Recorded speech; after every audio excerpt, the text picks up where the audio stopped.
Halo semuanya, kembali lagi bersama saya Chef Agung di Chef Agung Channel. Jadi di video kali ini saya mau sharing tentang pemakaian oven listrik yang wattnya rendah. Jadi saya menemukan 4 kasus atau 4 konsultasi, 4 curhatan mengenai oven listrik yang wattnya rendah. Jadi yang pertama, masalahnya saya sebutkan, mungkin kalau misalnya kalian yang punya ovennya wattnya rendah, menemukan masalah ini, bisa coba tips and trick dari saya.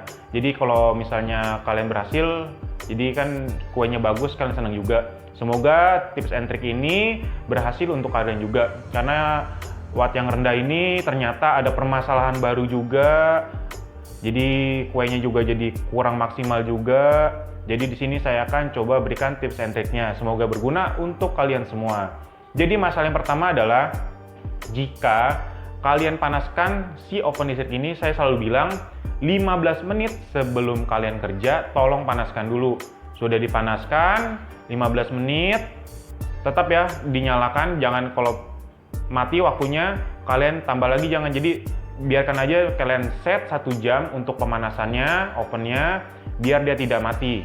Jadi permasalahan yang pertama itu adalah pada saat di set atau dipanaskan 180 derajat, ternyata kuenya kurang mengembang bagus dan hasilnya lebih lama dibandingkan dengan oven listrik yang wattnya besar.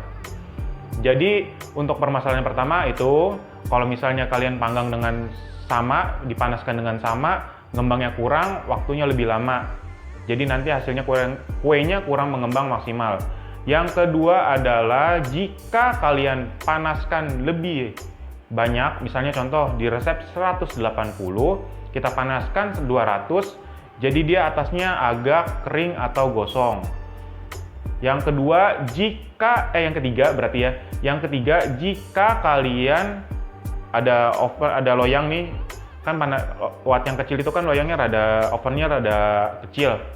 Kita masukkan loyang, udah selesai, kita masukkan lagi loyang yang berikutnya atau adonan yang berikutnya, itu juga adonannya kurang mengembang bagus. Jadi di sini saya berikan tips yang peserta kursus saya juga, semoga ini berguna untuk kalian. Jadi kalau misalnya untuk yang watt yang rendah, saya berikan masukan, misalnya di resep 180 derajat, kita panaskan aja 15 menit sebelumnya, sebelum kita kerja, berarti total kira-kira hampir setengah jam, itu 200 derajat. Ini yang saya berikan dan berhasil 200 derajat. Untuk yang wattnya rendah ya, ingat untuk wattnya yang rendah. Ini hanya berlaku di wattnya yang rendah. Ingat ya, jangan kalian yang wattnya gede, kalian panasin 200. Ini hanya yang berhasil di wattnya kecil. Dan ini udah dibuktikan, udah berhasil. Jadi misalnya di set 180. Biasa kan kalau misalnya di set 180, saya kurangi jadi 170 suhunya. Di set 200 derajat.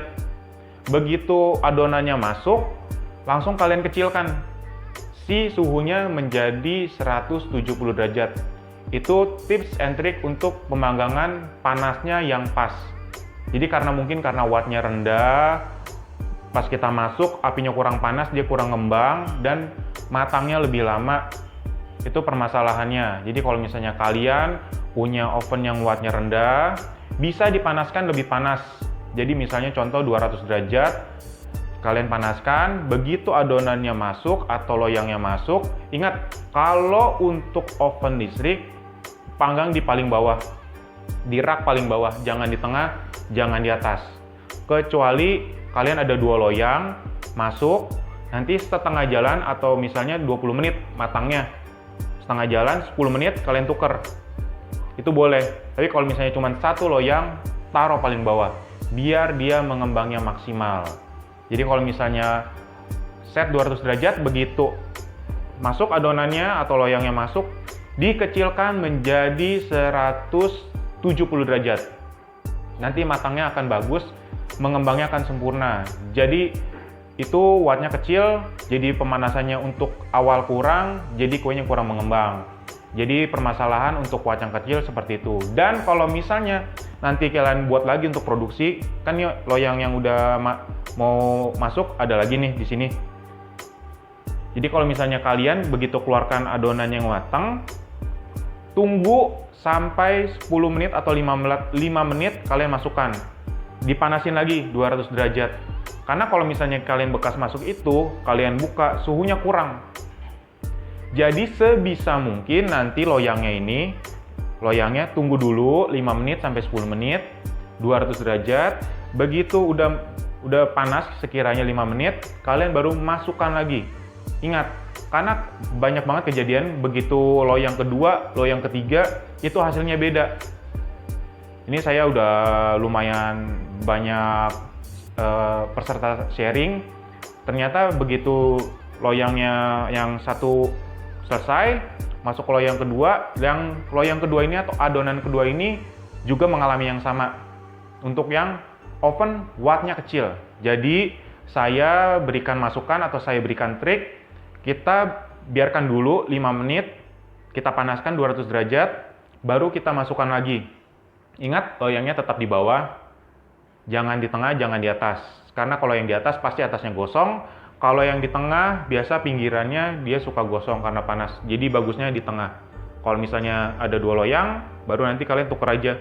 Ini sebisa mungkin di bawah aja ya, karena kalau yang di atas pasti ngembangnya kurang. Jadi kalau misalnya permasalahannya seperti itu. Jadi kalau misalnya kalian punya oven yang wattnya kecil, panaskan dulu 200 derajat. Nanti begitu oven atau loyangnya nanti mau masuk, kalian turunkan langsung jadi 170. Nanti ya seperti itu, kalau misalnya matangnya pas, misalnya di resep 20 menit. Nah, berarti pas 20 menit, nanti kalian set 170. Kalau nanti matangnya lebih cepat atau lebih gosong, kalian bisa turunkan lagi si suhunya. Jadi kalau misalnya nih 20 menit di 170, ternyata matangnya lebih cepat, kalian turunin aja 160. Ternyata kalau misalnya udah di set 200 derajat nih, ternyata dia masih lebih lama, kalian bisa naikkan dari 170 ke 180. Jadi kalau misalnya untuk oven watt kecil nih memang rada ribet, kalian tinggal bisa main-mainin aja di suhunya. Semoga kalian terbantu, bermanfaat dengan pengetahuan oven watt kecil ini. Karena banyak banget yang nanya, saya nggak bisa jawab satu-satu, saya buatkan video ini. Udah kemarin yang 4 ini konsultasi, udah selesai masalahnya. Ternyata kalau misalnya kita oven wattnya kecil itu, pemanasannya mungkin di awal lebih kurang, yang menjadikan si kue ini tidak mengembang sempurna atau matangnya lebih lama. Jadi tips and triknya adalah kita panaskan dulu si oven dengan suhu yang lebih tinggi. Jadi kalau misalnya kalian mempunyai masalah yang sama seperti ini, kalian bisa coba. Semoga dengan tips and trik ini berguna untuk kalian. Terima kasih yang sudah menonton video ini. Sampai jumpa di video selanjutnya. Terima kasih semuanya.